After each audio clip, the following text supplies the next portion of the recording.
Shalom, Erev Tov, good evening. This is TV7 Israel News broadcast to you from Jerusalem.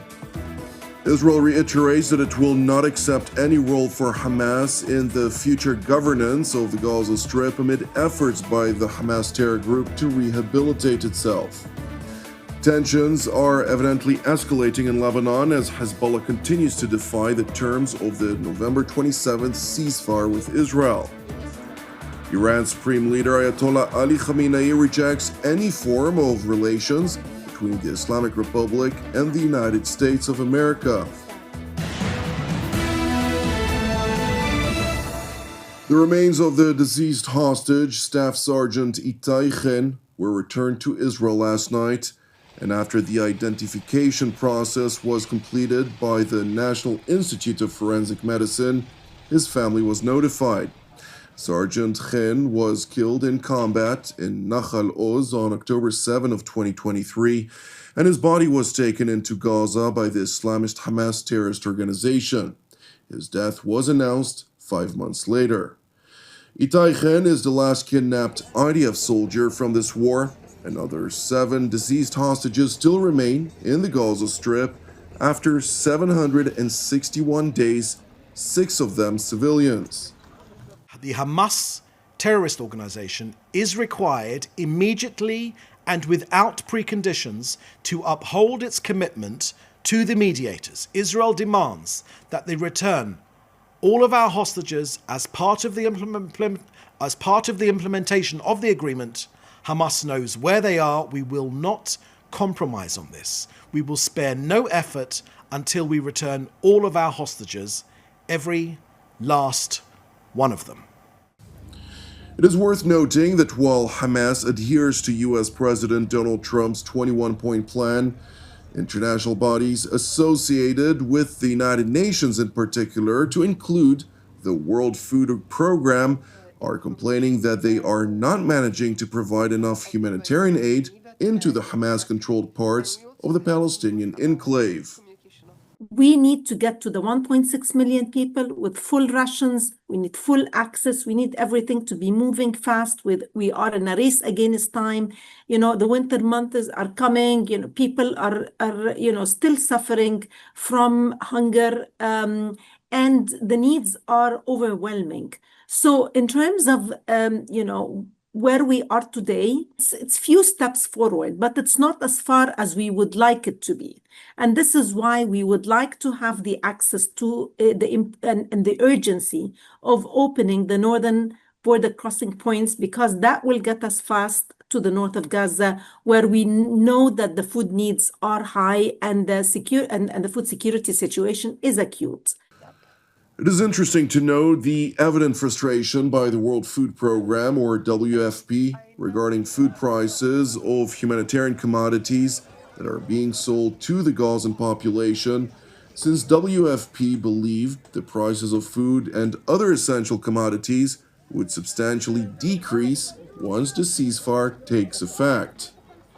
I think the majority of households that we've spoken to are only consuming cereals, pulses, dry food rations, which people cannot survive on for a long time.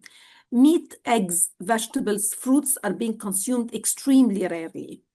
There are, relative improvement or drop in the prices of most food items with the ceasefire announcement compared to September and the first week of October, but more price decreases were expected.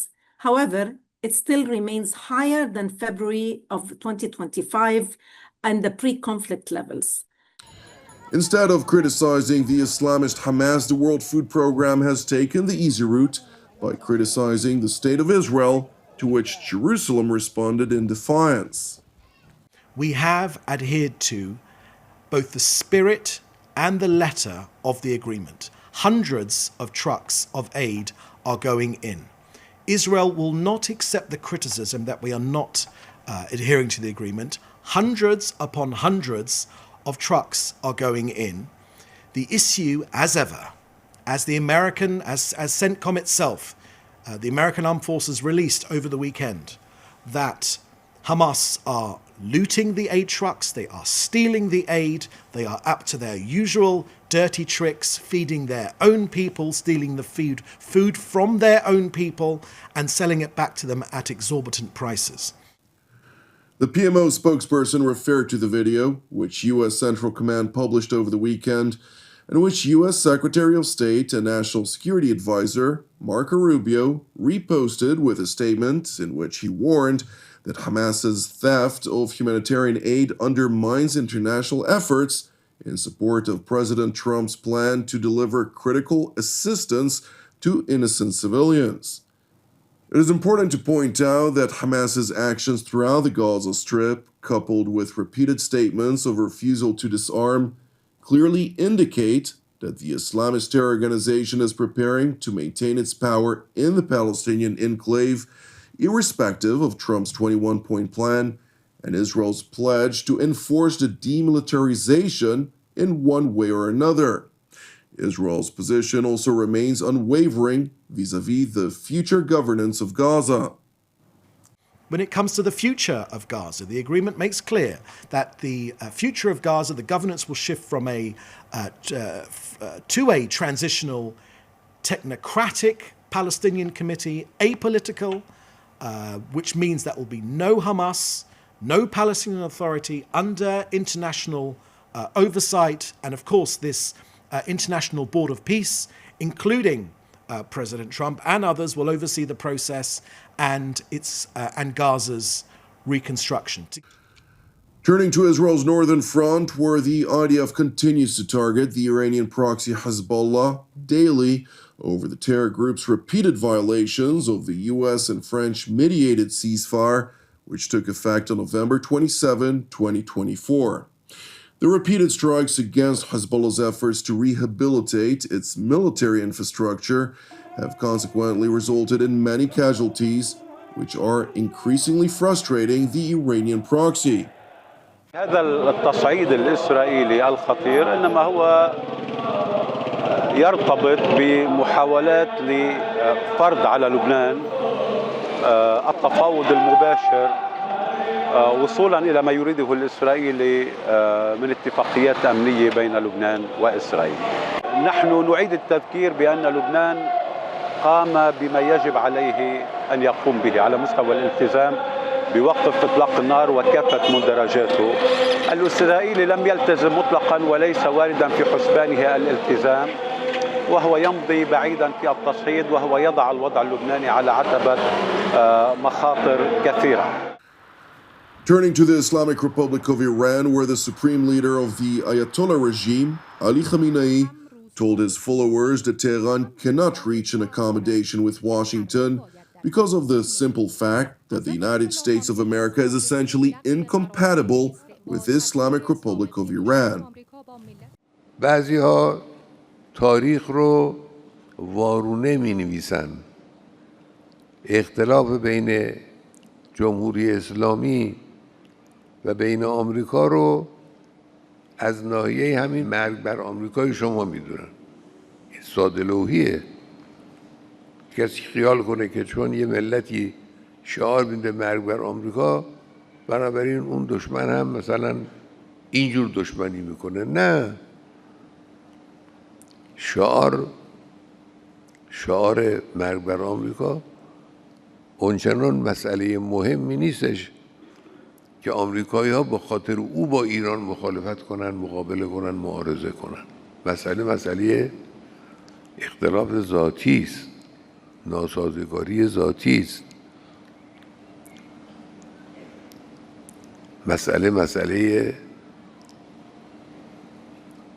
تقابل منافع دو جریان آمریکا و جریان جمهوری اسلامی. Somewhat ironically, since the Islamic Republic of Iran regards Israel as an extension of the United States in the Middle East, Ayatollah Ali Khamenei nonetheless noted that if the United States abandons the greater Middle East, uproots all of its military bases, and abandons also its allies and partners, to include Israel in particular, only then will the Ayatollah regime in Tehran consider a constructive relationship with the United States of America.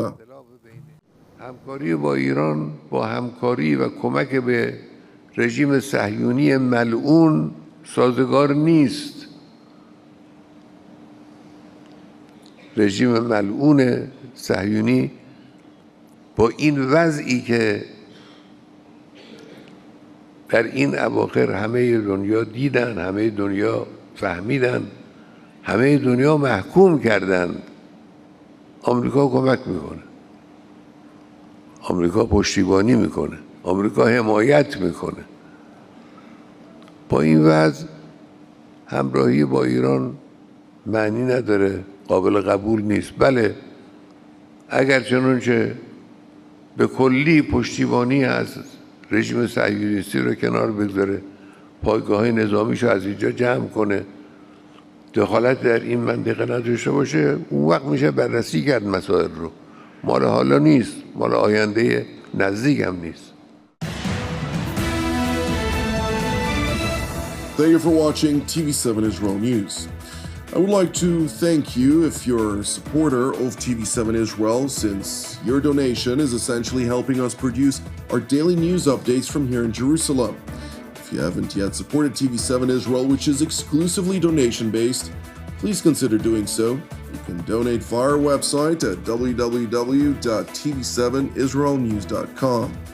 Separately, as ever, pray for our brothers and sisters facing persecution globally, along with prayers for the peace of Jerusalem and salvation of Israel.